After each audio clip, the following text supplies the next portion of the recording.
you. Okay, thank you very much. And it's great to be here. And yes, unfortunately, I cannot be there with you. This would have been my first in-person class in Uppsala, but unfortunately, things turned in a different way because I had to move away and come to Spain. But I hope I will be able to be back in Uppsala at some point in some different capacity. So I hope I will have a chance. I have met some of you. I've had the privilege of meeting some of you already, some via Zoom and some at the Climate Existence Conference, perhaps. So yes, so let me go straight to the PowerPoint. Just tell me, Daniel, how much time do you want me to take for the presentation? I think 45 minutes. Perhaps that is the attention span we have, but if you need another couple of minutes, 10, 15 minutes to continue the presentation, and then we'll see if we can merge the room into Zoom as well and have some kind of discussion and questions. Okay, so I'm going to share my screen now. And I hope you can see it fine. So let me also minimize this. Okay. So what I'm going to talk to you about, it's a relatively new research topic for me. So I'm just really happy about the opportunity of sharing this with you. Because I am also particularly eager for feedback from people who are interested in sustainability, the transition to a sustainable economy. But this is not only on, I have to say, specify, because this is important also from a feminist perspective, that what I'm going to present today does not belong to me, but it is actually something that I have been working on together with a whole community of scholars and activists along the past year, maybe a little bit more, since the pandemic started, really, with more intensively. And that's why I decided to give, you know, the pandemics, the COVID-19, some space in this presentation, because it has been truly, it has changed things. And this is something that relates also to climate change, in the sense that, as Naomi Klein would say, climate change has changed everything. But perhaps the pandemic has changed also the way, has also contributed to change, or must change, the way we conceptualize sustainability. This is the main argument that I'm going to make in this presentation. But again, this is not only my argument. This is an argument that comes from a community of scholars and activists that I'm going to present to you, and which I am also somehow inviting you to join, if you wish. So first of all, I can go to the next slide. Yes. First of all, this is some work that we have initiated also at Uppsala since January, February of this year, since I joined the Zennström Climate Change Leadership team. And so together with Isabel Bodish and Leila Mendy, we have been working on this initiative, which this is not a funded project. This is something preliminary that we wanted to explore together, the role of care in the just transition. And that's how the Just Transition Care Initiative came about. And what is this? This is a series of conversations that happen and will happen in online format. So a series of conversations about the connections between climate, COVID, and care. And why are we doing this? Because we identify in the just transition, in the politics of just transition, and also in the discourse of just transition, a missing spot for considering the relevance of care, and particularly of care work in the just transition. And that's why we decided to put together this program.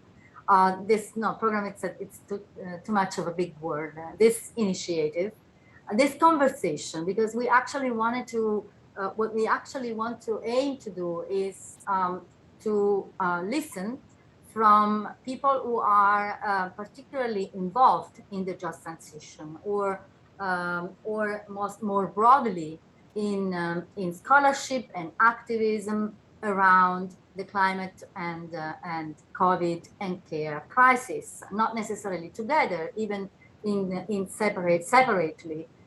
So who is involved in these initiatives? Activists, trade unionists, scholars, the Zennström Climate Change Leadership Team, which I mentioned before, and the Latin America Group now, and the Just Transition Research Collaborative, which is a group of scholars mostly that already had initiated some work on the just transition. And this group of scholars is based at the UN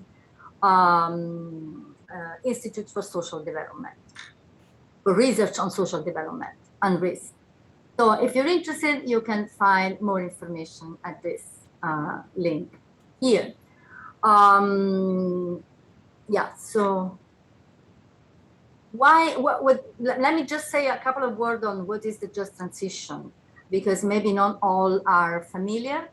So just transition is a policy framework promoted by labor and environmental justice organizations to design climate policies from the perspective of those people who are most affected by both environmental and economic inequalities.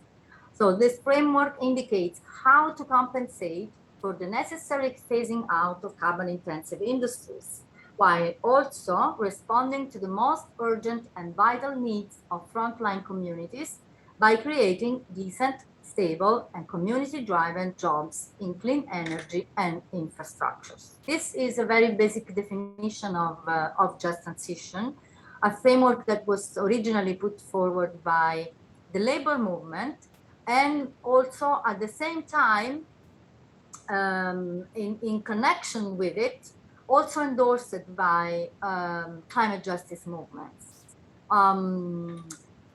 Now, the COVID-19 pandemic has intervened in this in the just transition conversation, highlighting and calling attention towards the importance of care work for the well-being for the well-being of people, right?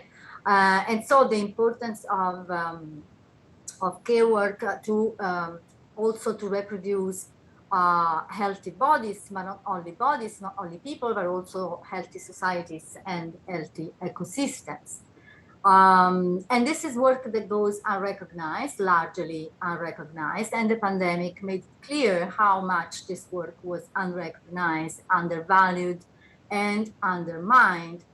And also the pandemic showed that the care for people and care for the planet are crucially interconnected, specifically through the production of food, because food was also, has been one of the key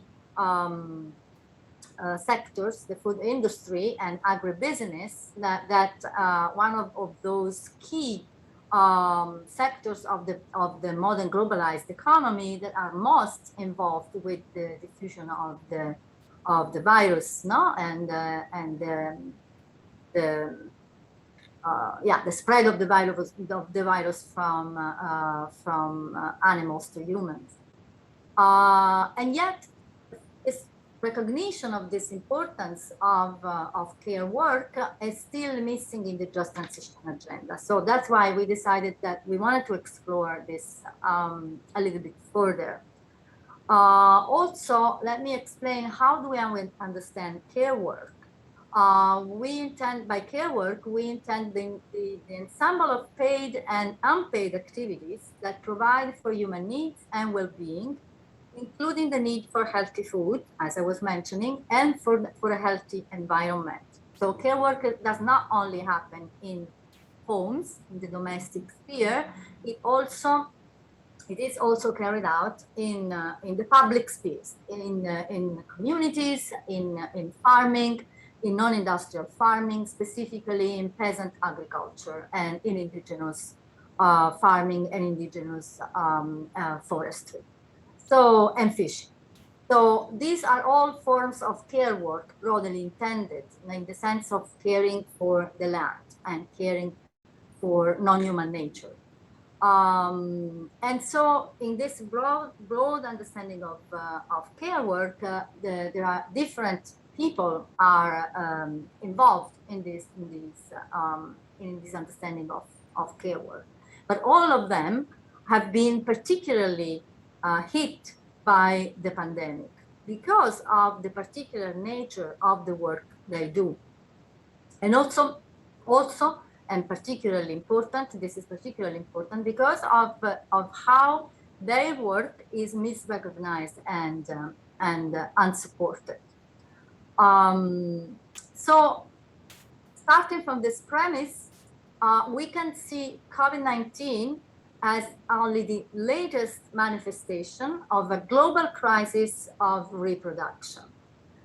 This is the research hypothesis that from which these conversations start. A global crisis of reproduction based on long-term processes of depreciation of care and long-term processes of environmental degradation that go together with it. And this devaluation and the environmental degradation affect both human and non-human health. This is the point.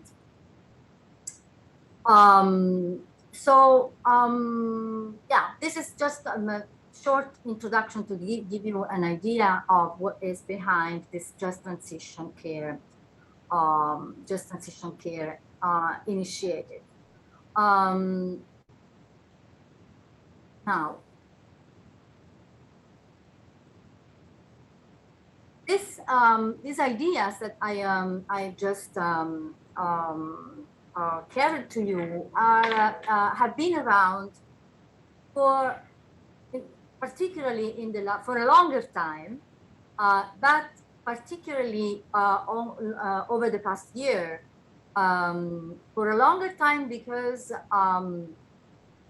the nexus between care and the environment is one key aspect of ecofeminist thought and ecofeminist practice, and also of a particular fields of studies, which are feminist political ecology and feminist ecological economics, which explore this nexus between care work and the environment.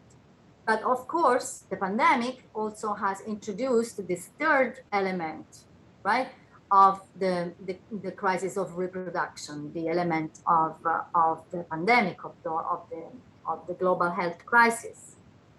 And so here are some ideas that have been around and that I have been also involved with over the past year. The first comes from my recent book, Forces of Reproduction, where I added, which was already almost finished when the pandemic struck. And so I added an epilogue in which I put forth this idea that the pandemic originates from and reveals the systemic backgrounding of what I call the forces of reproduction, which by which I mean the work of care, subsistence, and commoning. So how these historical agents have been backgrounded, devalued, depreciated, and subordinated in the master model of modernity, which is the topic of the book more broadly. If you want, we can talk about it more in the discussion, but I think that some of you have already heard about it. But at the same time, I've been part of this group of scholars and activists called FADA, the Feminist and Degrowth Alliance. And FADA put forward a statement which then became an article that, a non-academic article, an article that you can find now on the Resilience website. An article that elaborates basically very similar ideas and comes with this proposal towards a provisioning economy as a response to the crisis, to this compound crisis. And provisioning economy is a concept that comes from feminist ecological economics. So the proposal here is to recognize and regenerate social and ecological reproductive capacities.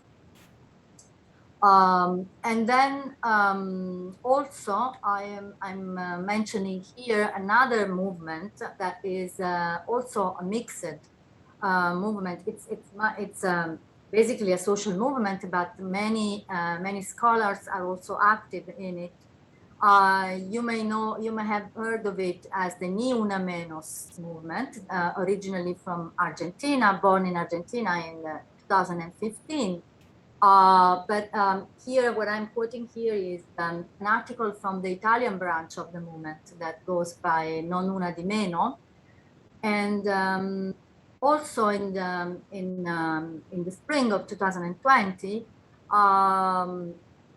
Non Una di Meno produced a statement, a collective statement about the nexus between climate, corona, and care, which reads, I'm mentioning here one key passage point, extending care. The proposal is for extending care from singular bodies to that which allows them to persist, relations, ecosystems, the biosphere, the planet itself.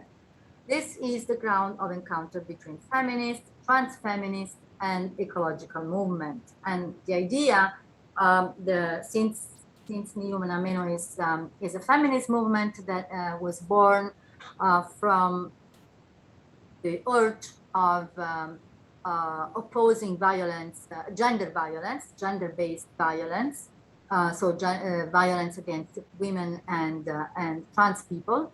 Then from there, actually the movement has, this has been an important moment in which this movement has been realizing how the gender violence and the care crisis more broadly are intimately connected to the ecological and climate crisis, because both originate from the same root causes, which is the patriarchal and heteropatriarchal system. So these have been some of the statements and position papers, you can call them, papers that do not come from long-term research and analysis of data, but come from activist scholarship that also incorporate the knowledge and the experience that come from social movement. At the same time, we also have scholars in these different areas which I mentioned before, feminist economics, feminist ecological economics, feminist political ecology, have been also investigating this nexus between climate, corona, and care. And I'm referring here to some some quotes that I take from recent articles that have been coming out over the past few months in journals of political ecology and in journals of feminist economics. Yeah, the political ecologist Farhana Sultana, for example, with a very recent article on the intersectionality of the crisis and intersectionality of the need for intersectional analysis and research to understand this compound crisis. She writes, both climate change and COVID-19 emerged from extractive ecological exploitation of capitalism, systemic discounting of human and more than human natures, and the creation of sacrificed zones where profit was prioritized over people and planetary well-being. And this statement comes from an academic article, which is based on an extensive literature review from research that has been published over the past decades in political ecology, especially, but also in feminist scholarship. Then there was an entire issue of the journal Feminist Economics dedicated to the COVID-19 crisis. And the editors of this special issue, who are feminist economists. So these are scholars that do not directly engage with issues of climate, environment, or sustainability in their research. Nevertheless, they concluded in introducing the articles in the special issue, they concluded that there is, in fact, an important, that the nexus between the climate crisis and the health and care crisis is actually something that scholars need to take into consideration when addressing COVID-19. So, and I read their conclusions that COVID-19 has raised broader questions that feminists have long anticipated about the coordination of the non-market spheres that underpin and interact with the market economy, unpaid provisioning and care of human beings, and the maintenance of the natural environment. So this is something relatively new, also in feminist economics. Feminist economics has been working along the problem of undervaluation of care work, but not so much the undervaluation of the environment, and also making this connection is an important step forward for also overcoming separations between social, economic analysis and ecological, environmental, and climate and one of the articles in the special issue goes forward in analyzing this connection, making the point that responding to the crisis requires placing care for people and for the environment at the center of our economic systems. So what we have been talking about, what social movements have been talking about over the past 18 months has also been somehow developed in academic research. And this is also, this is an important aspect that I wanted to highlight here. Let me give you some little bit more details on this latest paper by James Hines, Silke Stab, and Laura Turquet. So So they build on in the feminist ecological economics scholarship, which is a small area of intersection between feminist economics and ecological economics. And they incorporate the work of this scholarship about rethinking the care economy by focusing on the connection between care for people and care for the environment. The argument is that the trio of interlocking structural crises in care, the environment, and the macroeconomy, which the pandemic has revealed, is also indicative of shortcomings of standard economic theories and prescriptions. So this is a very welcome and important claim that standard economic theory must evolve. And the consequent neglect of non-market goods and services that in dominant policy approaches, which are entirely focused on market goods and services. On the one hand, incorporating environmental or care goods and services through the price system leads to commodification and distributional problems, as we know. But on the other hand, since non-market processes are closely integrated into the operation of market economies, they write, a paradigm shift in economic thinking is needed.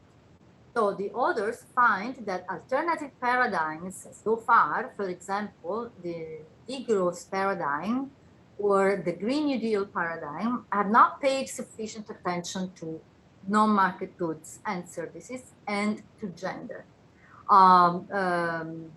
The Green New Deal has been promoting the greening of industrial sectors through clean energy mostly, sectors which are predominantly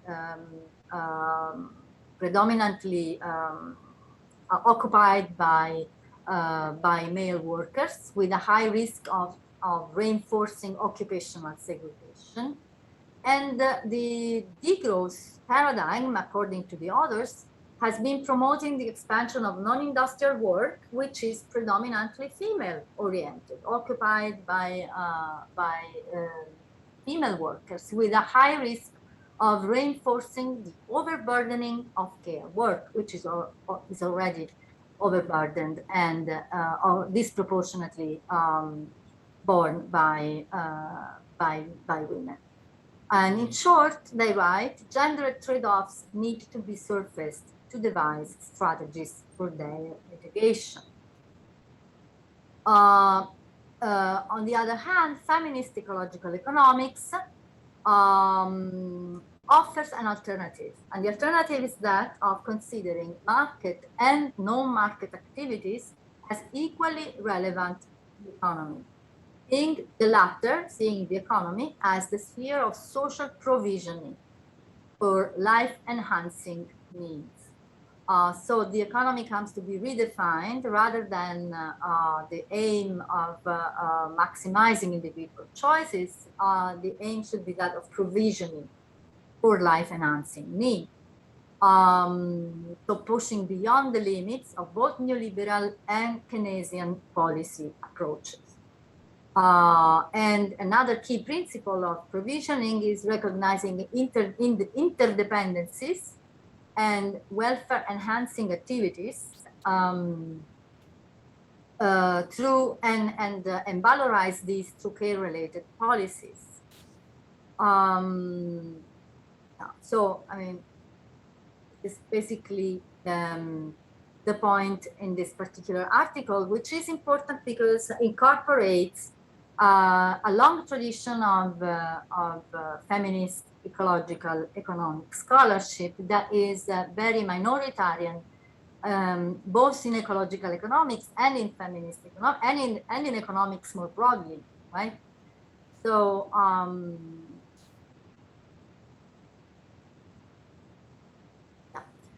Okay, but going beyond scholarship and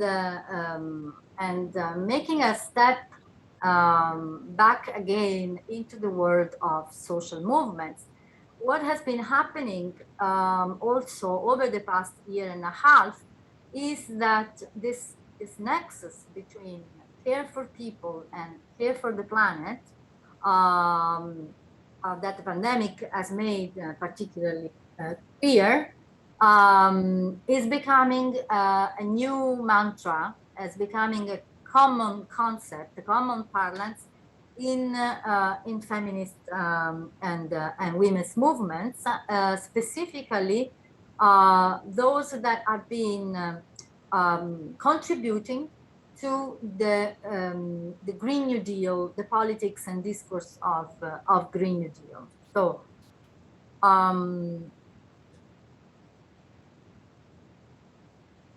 what is the Green New Deal? I think that you may have heard of it.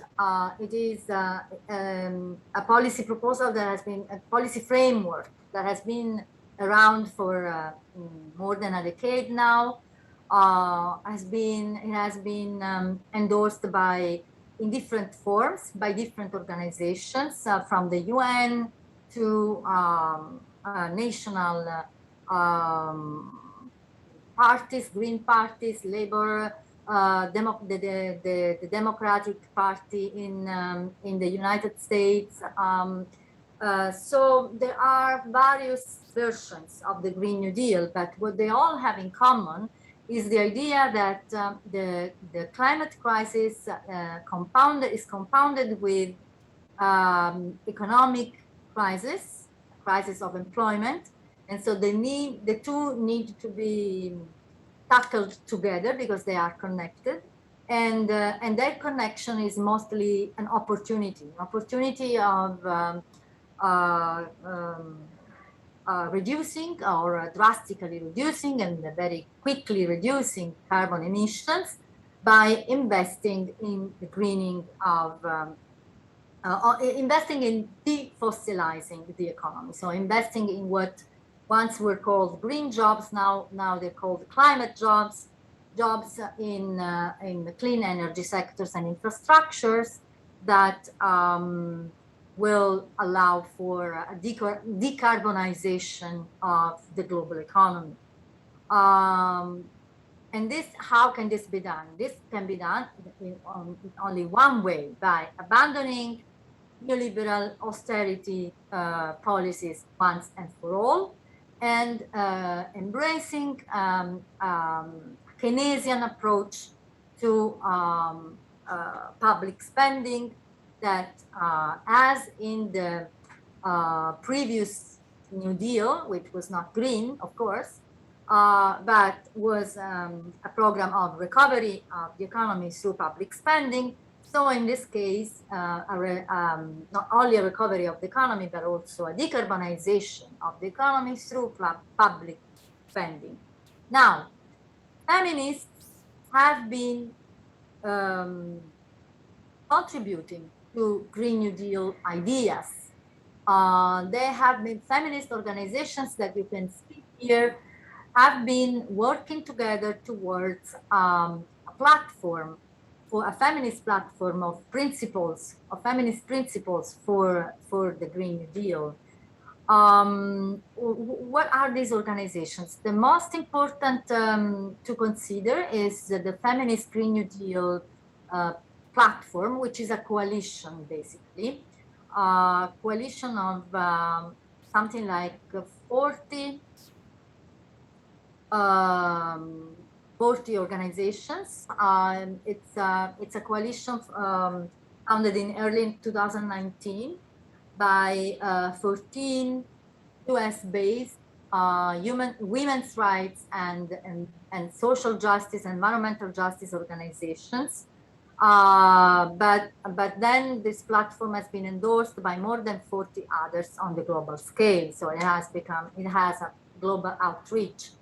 Among the promoters, there were two of the most well-established ecofeminist organizations. We do, the Women's Environment and Development Organization, and WECAN, the Women's Earth and Climate Action Network International. So these two organizations have been among the promoters, but then others also have joined, also well-established ecofeminist movements, Women's Environmental Network, which is UK-based, and also the Women's Budget Group, also UK-based. They are part of the Feminist Green New Deal coalition. Then the Feminist Green New Deal has been also talked about by other groups, for example, the Global Women's Strike, also a very long-term, well-established feminist organization that has been campaigning for the recognition of care, of domestic and care work for a very long time, for more than 5 decades, globally speaking. And this particular organization, the Global Women's Strike, has joined this coalition, the Green New Deal for Europe coalition, which is a platform for social movements and scholars and activists to elaborate an alternative Green New Deal for Europe, alternative to the European Commission Green Deal, which is not new and which is not oriented by principles of social, environmental, and gender justice. So the Green New Deal for Europe is aiming at elaborating alternative proposals on how a truly just transition could look like. And the Global Women's Strike has contributed to it by introducing a demand, which is the demand for a care income for people and rewarding care work for people and environment. I can tell you more about it if you're interested. And also the Women's Working Group of Financing for Development, which is a UN-based organization on development finance, and very, very critical of neoliberal globalization. And this group has also been working on its own Green New Deal platform, which is very much globally oriented, so very much focused on problems of decolonizing the world relationship. We'll see more about that shortly.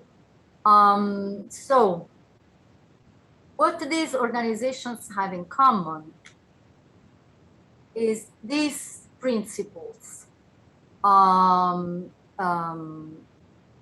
Principles in which all of the organizations that I showed you before recognize themselves in these principles.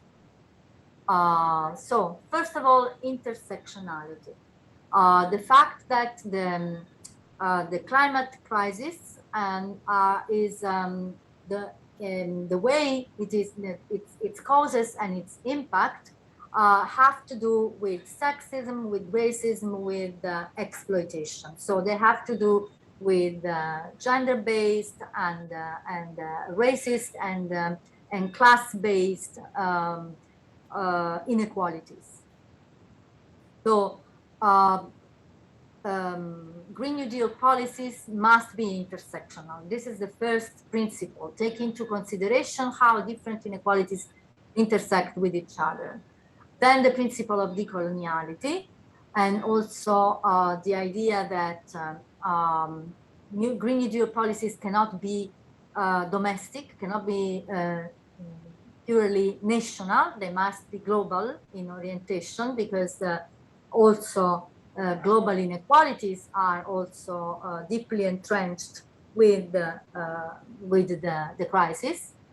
The principle of decommodification, the aim towards decommodifying, which means that both work and labor and non-human nature must be liberated from their current entrenchment as in the category of resources, right? Instrumental, and so they must be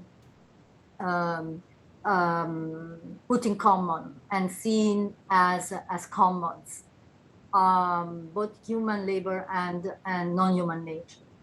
Then there is the principle of reproductive justice, which says that population, the problem of population is basically a problem of women's autonomy over their bodies. And so by reproductive justice is not only meant access to reproductive services, but also self-determination of reproduction on the part of women. The democratization principle also is very important. All these movements strive towards changing the leadership of climate policies by making space for local leadership, women's, indigenous, and youth leadership. Then there is a principle of which we have been a little bit focusing upon, centering care in the Green New Deal policies, centering care and regenerative economies, like, for example, agroecology.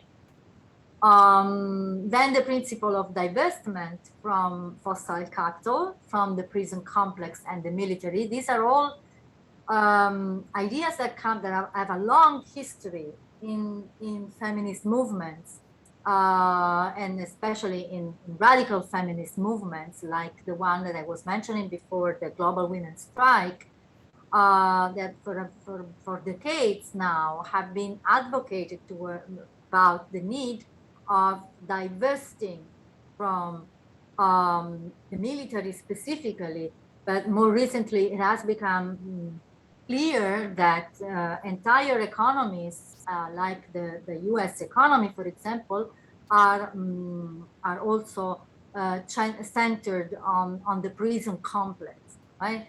And of course, divesting from capital, because these are from fossil capital, because these are the drivers of the crisis. And finally, what they also all recognize themselves in is the idea of rejecting the false solutions. False solutions, how do we understand a false solution? It's easy. Any technical solution or market solution or any proposal of investment that do not take all the previous points into consideration.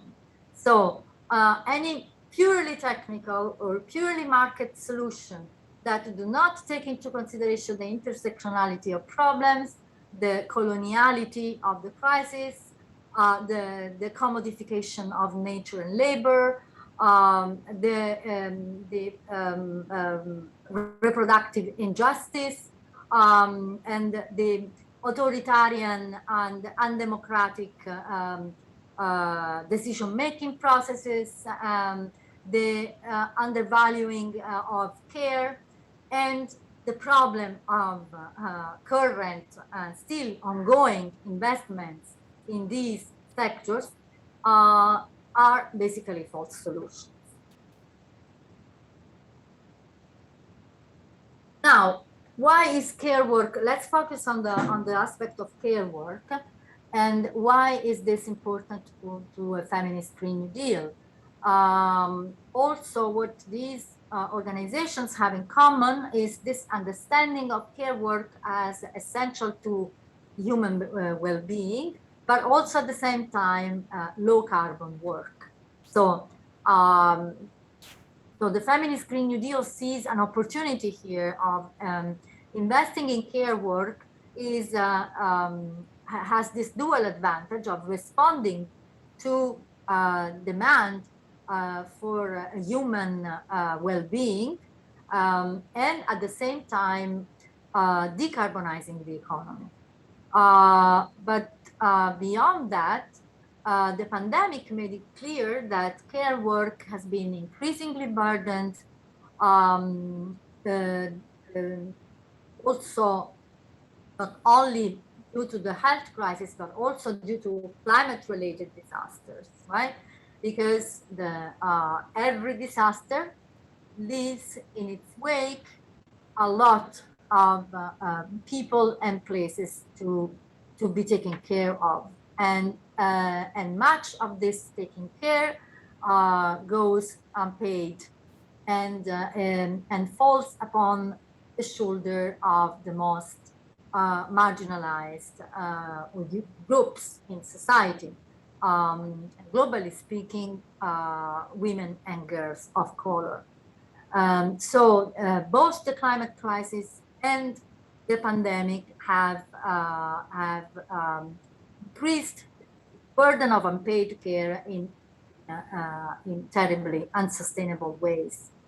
And finally, the third point is that if we understand care as something that goes beyond the domestic sphere, and we include care for the land, then care for the environment more broadly, which is overwhelmingly performed by indigenous and peasant communities. This care work is also important because it's enhancing biodiversity. So these are the three basic key reasons why the feminist Green New Deal is giving a central importance to care work. Now, so think of the meme, what do women want? And rethink it in terms of what do Green New Deal feminists want? And here, because here the point is not to talk about women, but the point is about the feminist perspective on the global crisis. And the answer straightforward is to smash patriarchy. Why? Because patriarchy means the devaluation of care through its feminization and racialization. We have plenty of evidence collected through decades of research in feminist economics and feminist studies, gender studies more broadly, on how care work is overwhelmingly feminized and racialized. And this, according to the feminist Green New Deal, is basically the main reason why we are in this situation. We are in this, we have this compound crisis that have to do with a global crisis of reproduction. But how to do that? So here are the first point is about the commonalities. All the organizations that I mentioned before advocate for public investments in care services and infrastructures as a basic response to the need for supporting care in society, but also at the same time as an opportunity to respond to the occupational segregation, to the crisis of to the economic and social crisis. But then beyond that, there are two diverging pathways, I would say. One I would say that focuses on the approach of equal opportunities. So here the idea is ensuring equal access to green jobs for all genders, because as I was mentioning before, in the just transition discourse, there is a bias towards those sectors of the economy that are energy industries and infrastructures that are heavily dominated by male workers, and are not because this is in the nature of things, but because these sectors are actively discriminating against women. So one of the here in this approach, the emphasis is on the feminist Green New Deal as a policy of ensuring equal access to green jobs for all genders, and in both ways, both by opening um, um, green jobs to people of all genders, but at the same time also by opening, by including care work in the definition of green jobs, and also allowing people of all genders to have access to these new job opportunities in the care sector. Then there is a second approach, which I would call entitlement, in the sense that, and this entitlement basically proposes different forms of direct support to the unpaid caregivers, not only in domestic work, but also in community caregiving and in environmental caregiving. And what kind of support? It can be direct cash transfers, so economic support in the form, for example, of the care income, one of the proposals, or it can be other forms of material support. It could be basically what the caregivers want, what the caregivers need, and what is owed to them by society for the work they do, for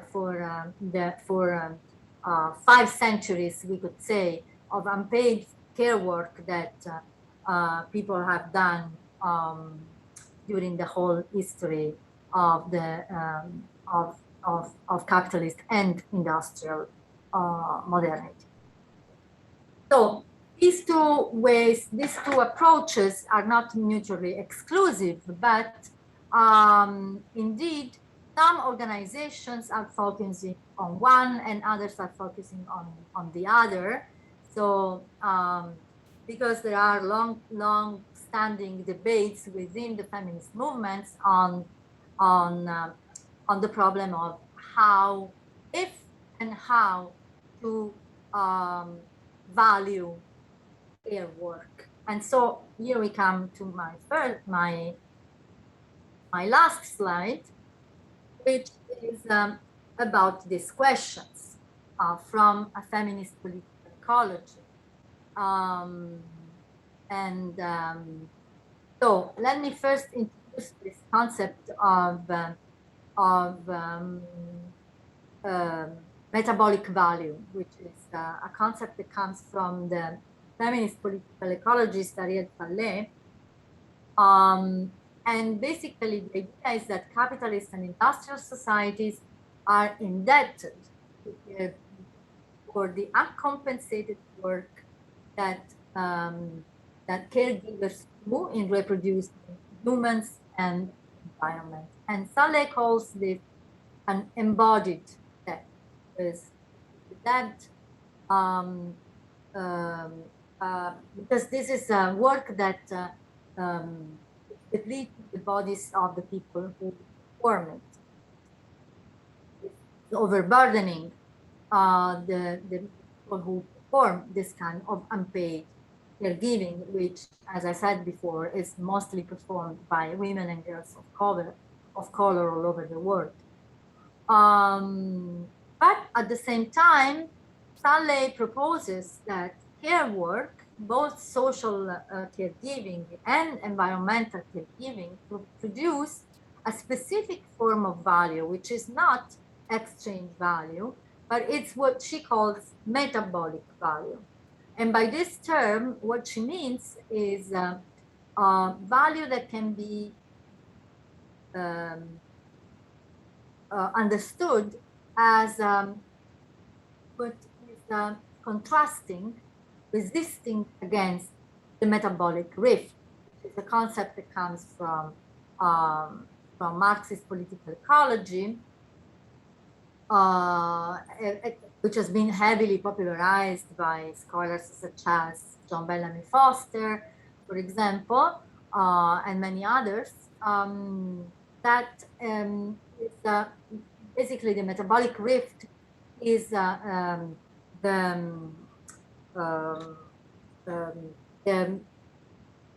breaking of the organic relationship between societies and the environment and their environment. And this is what produces waste in all its forms, right? Including atmospheric pollution and radioactive waste, all the forms of waste which are at the basis of not only the climate crisis, but all the crisis of all Earth systems. Metabolic value is the non-monetary value, and that's why she calls it metabolic, because it has to do with social metabolism, with the exchange of energy and matter between societies and their environment. This form of value is something that comes from caregiving. It comes from the work of taking care of human bodies and of non-human nature, of the biophysical environment and non-human animals. So taking care of life, we could say, no? So why is this concept important? Because it could sound a bit abstract and theoretical, but to me, this concept is really important because it allows to conceptualize caregiving as something that has to do with the economy and with the economic impact on the environment, on the biophysical, on the biosphere. And not only it allows to conceptualize it, but also to understand how what we value, what the economy values in monetary terms, is what is actually producing metabolic rift. It's what's actually producing, it's what's actually destroying, no, the biosphere, damaging the biosphere, and what the economy does not value, right? The caregiving work. That's what is actually keeping the world alive, to use a metaphor, right? So this is a paradox. This is a key paradox of the economy-environment relationship. And so this invites to ask these questions that have to do with the feminist Green New Deal, and questions to which I do not have the answer. But these are research questions to which I would very much like to invite all of you to somehow engage with and contribute with your master studies. So one question is, should metabolic value be measured? And if yes, how can we measure this particular kind of value? There is much reluctance in a lot of feminist and also environmentalist circles about measuring this kind of non-market goods and services like caregiving, because this has been, when it's been done, if it's not done carefully, it can actually lead towards a commodification both of care work and of environmental services, as you may be aware of. But still, if we don't measure metabolic value, then how can we value it? How can we rethink value in a way that it centers caregiving, in a way that caregiving becomes the center of the economy. So one possibility is to adopt this indicator, the genuine progress indicator, which has been proposed precisely as an alternative to GDP, as an indicator of social well-being, by taking into consideration all those forms of work and all those forms of wealth that are not remunerated and not valued in market terms. And then the question is also whether caregivers should be compensated based on this metabolic value, because once we have an indicator, a measurement of metabolic value, then this would help in identifying those who produce metabolic value, the caregivers, as someone to which society is indebted, because caregiving work is heavily underpaid or unpaid.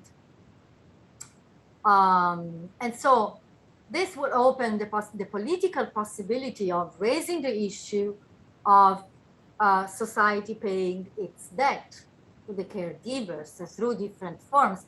Here are the proposals that I was mentioning before: the care income, or else a living wage, a wage not determined by the market price of the work which is performed, but by the living needs of the people who perform the work. That's why we call it a living wage. Okay, I think I will stop here and leave you with these questions, and very much welcome your own questions or thoughts. Thank you. Okay, thank you so much, Stefania. Okay, yeah, this works. We have about half an hour to wrap this up. And the microphone will stay with me, but I will hear your question and then try to summarize it or put it back to Stefania as well, since you can also hear her quite clearly, so we don't have to pass the mic around. And then also, if you have a burning question that you really don't want to ask, just put it on the whiteboard. The pens are up here. Okay. Is there anybody in the room that wants to start with a question? We have a couple of questions from the chat as well in the Zoom meeting. So anybody in the room? No. Let's start with the whiteboard. On the whiteboard, you can't see, Stefania, but I'll read these. I'll read one of them at a time.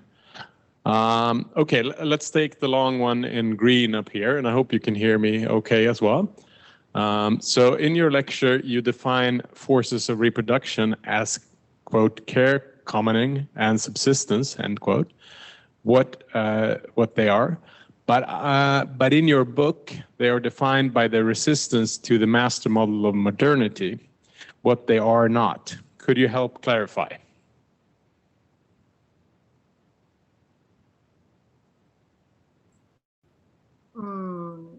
Yes, it's well, to me the two things are basically the same, but so everything is something and is not something else. But basically, let me elaborate a little bit more, maybe for those who haven't had a chance to see the book yet. What I describe in the book is this master model of modernity, of capitalist and industrial modernity, by which I mean particular form of modernity, which is not the universal. It's not the only possibility for modernity, and that's why the subtitle of the book reads "Notes for a Counter-Hegemonic Anthropocene, because the emphasis is on those forces of those social agencies which are already building alternative and counter-hegemonic praxis and ways ways of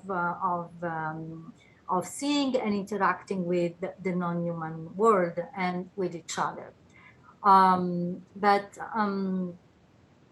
these counter-hegemonic agencies are, to me, in my understanding, are the agencies of care, subsistence, and commoning. So those forms of work that are not considered as work, first of all, in the master model, in the hegemonic model of capitalist industrial modernity. Not only are they not considered as work properly, but they are also taken for granted. So it's not like the model, the master model does not need these. It does. It needs care work. And this is a point that feminist political economy has made abundantly clear over the past 4-5 decades.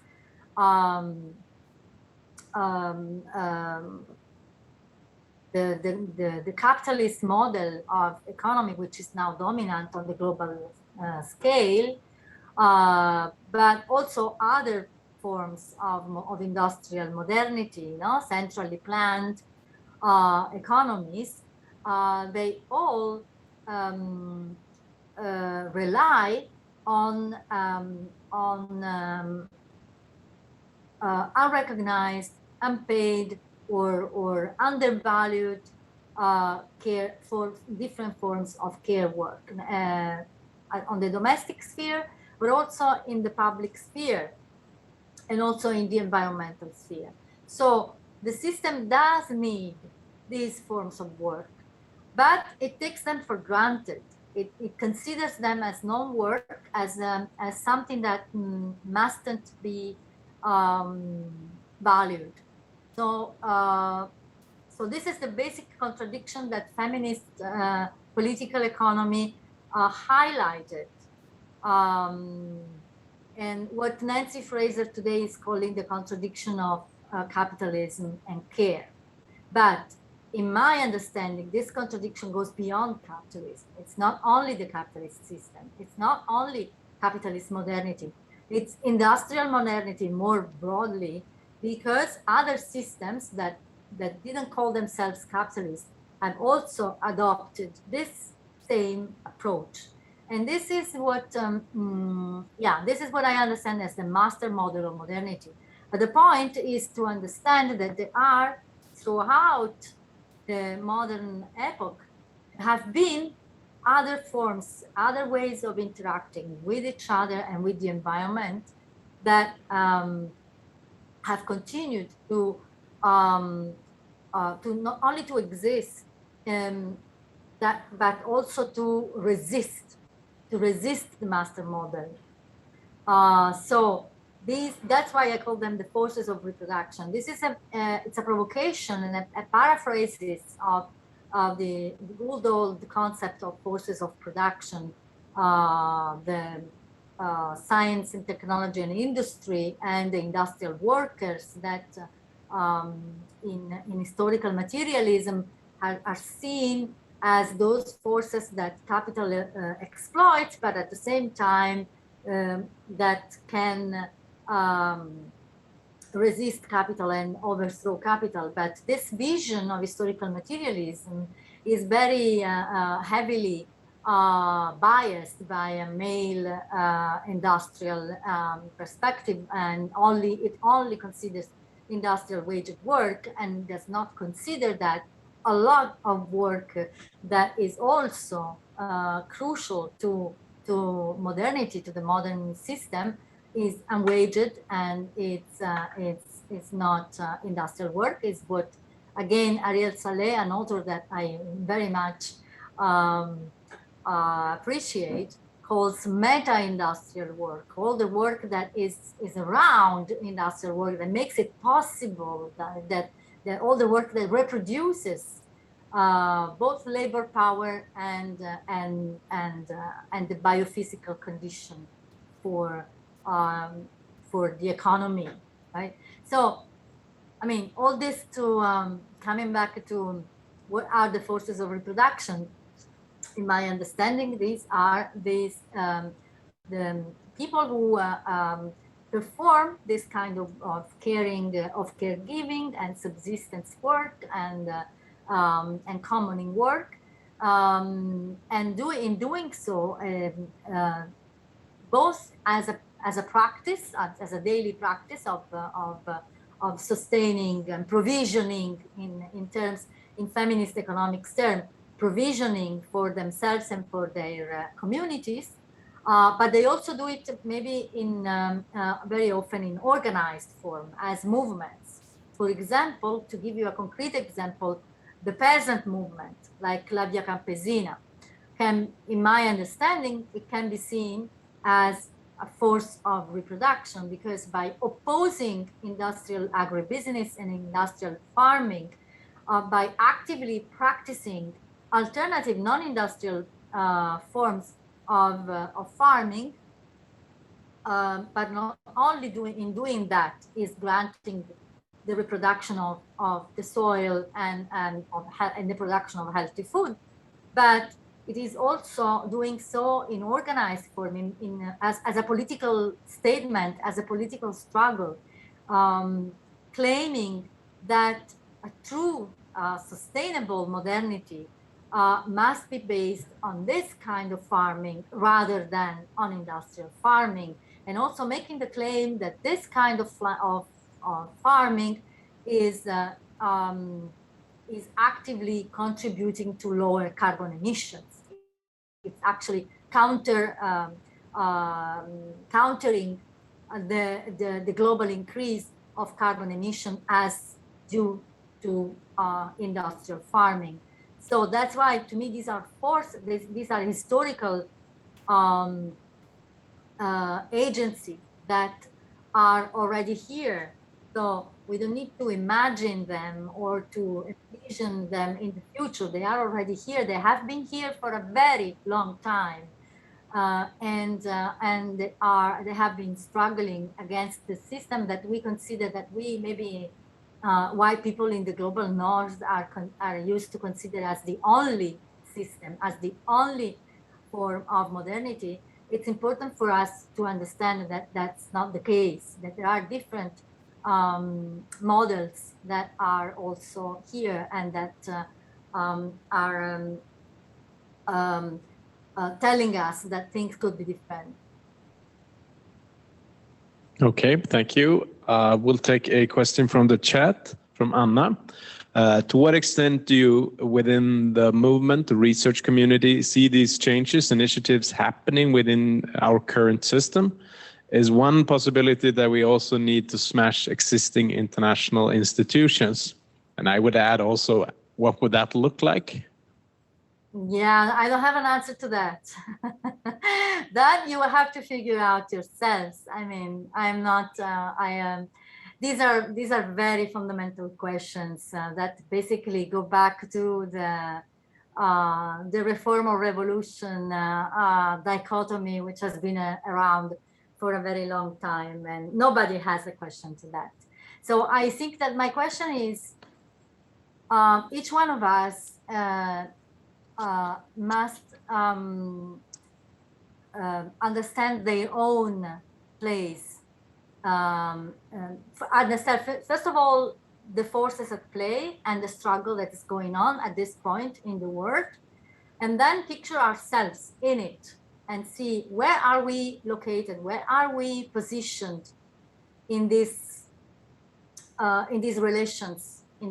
relations of force and power and struggle, and from our position, what can we do, and how do we want to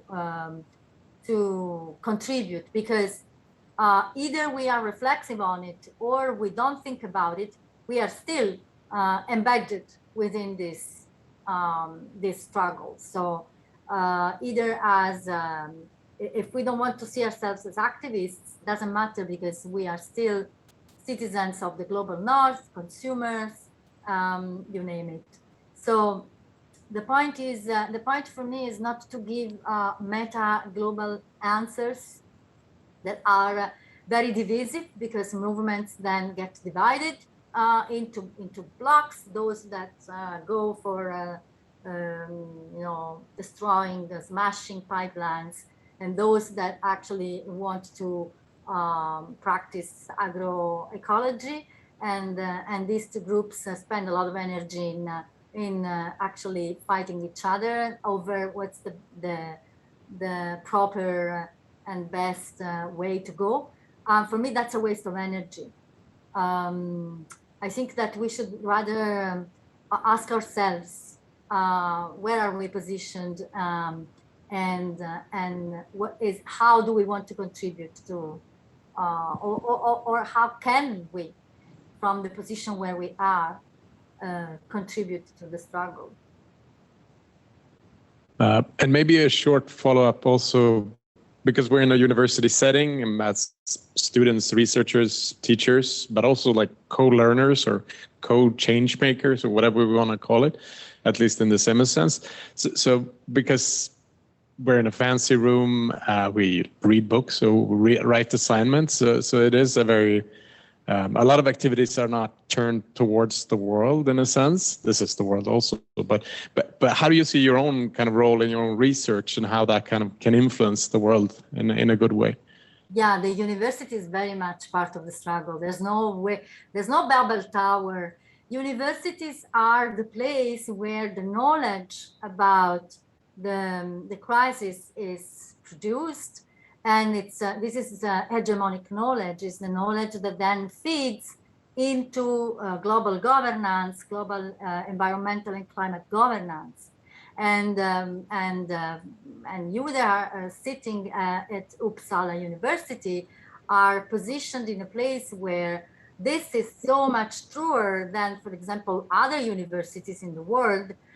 The one where I'm sitting right now in Santiago de Compostela is much less, it's, let's say, it's positioned in a less powerful way in regards to environmental and climate policies. Even more people who are involved with the Stockholm Resilience Center, for example, are in a very important hold power over the ways in which climate policies are conceptualized and designed. I'm not saying that all the power lays with universities, of course not, but universities are important in also not only producing knowledge, but also in legitimizing political choices. So that's why it is very important that from universities, from scholarship,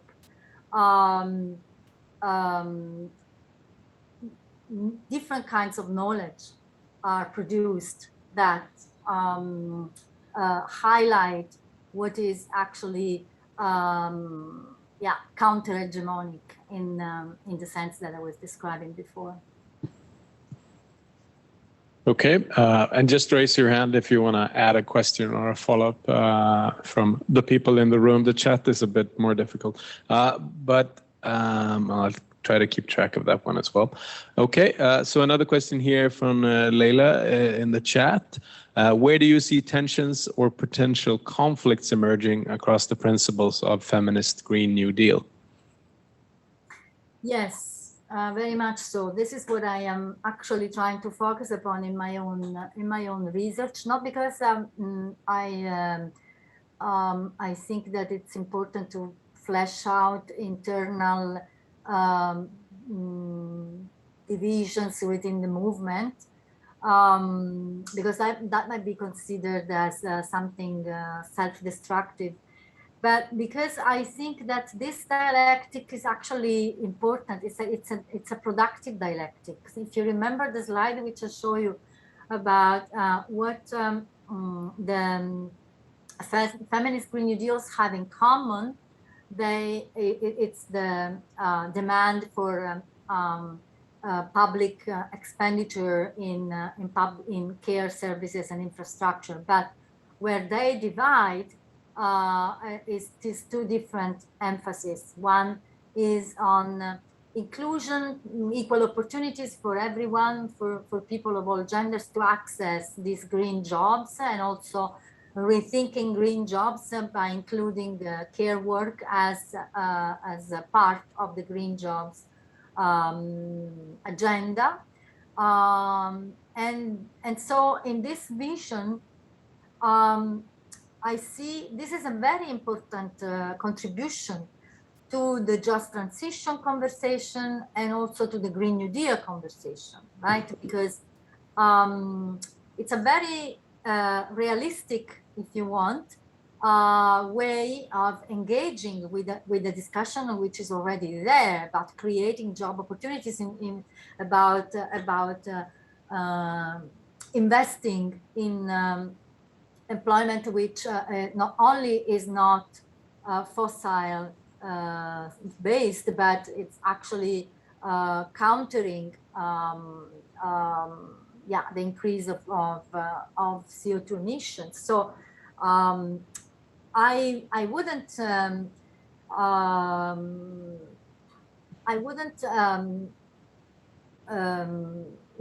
stigmatize this kind of approach as reformist in a bad sense of the word. It's actually very important. At the same time, there is another approach which is perhaps more ambitious, but also at the same time it's more controversial, because it's calling attention towards the fact that not all care can become a job. There is a lot of caring there will always be a lot of caring in society. And so the point is not only to create job opportunities, but the problem is to recognize the economic importance of all this caregiving that people do in different forms, and make it count in economic terms. So redesign the economy around this kind of work by finally supporting the caregivers themselves without them having to become waged workers or get a job, right? So basically, the distinction between the two, it comes to this, right? So in the second approach, it's a refusal of work approach, in the sense that you don't need to get a job in the care sector to be recognized as a caregiver. It's the economy in itself that has to recognize all the unpaid caregiving that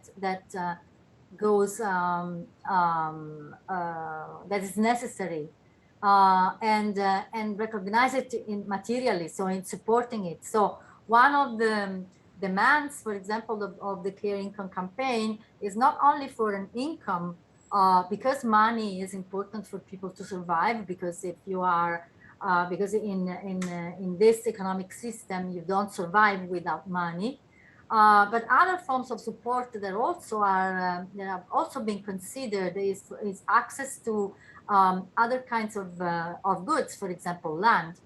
If you recognize how caregiving also has to do with the land and taking care of the land, and with non-industrial farming or fishing or forestry or other forms of making of subsistence work that have to do with also the care for and reproduction of the biophysical environment, then this can be rewarded by granting people access to land, which is something very important for the almost 50% of the rural world population, and for the large majority of food producers in the world, who are not industrial farmers, but are peasants or indigenous farmers or, so access to land could also be a key way of recognizing and support this unpaid caregiving. So I see the tensions here in this probably, this is just very much initial research for me, but the tension, the potential tension I see is in one side you have a proposal that heavily relies on waged work as the only way of recognizing the importance of care. The other, it's broader than that, but it also has the ambition of going beyond the nominal formal recognition and going towards material recognition that either in money or land or other ways to recognize the unwaged care. Okay, thank you. So we've reached the final question, and apologies to whoever wrote that. I'll rephrase it slightly. So for anyone that thought all of the things or a lot of the things you said were really exciting, could you recommend any papers or books or starting points to continue on some of the threads you brought up here? And maybe especially ecofeminism is mentioned in the question. Oh, there's a huge literature, not only in ecofeminism, but also more specifically in climate change, gender and climate change. So one author that you may want to look at is Shirley McGregor. But for reading recommendations, maybe the best thing to do is for me to send you a list, and you may circulate it or those who are really interested in pursuing this can feel free to write to me, and my geo email should still be active for a few months. So just write to me and tell me what your research interests are, and I can give you reading recommendations. Okay, and I think also, Saga, with the Global Environmental History course, the students are lucky enough to be reading Stefania's book, right? Forces of Reproduction. So it is in one of the courses right now this semester. So thank you so much, Stefania. I'm looking at you. You can't see me, but you can at least hear me with this multi-system, and everything worked with the internet. So that's great, and the room worked. So thanks to everybody that came in person and attended and listened. And thanks also to the people in the Zoom boxes. I think it's been around 25, 30 people in there listening as well. So thank you so much. And thank you for this. Yeah, thank you. And hope to meet in person again soon as well. And good luck with the new academic year.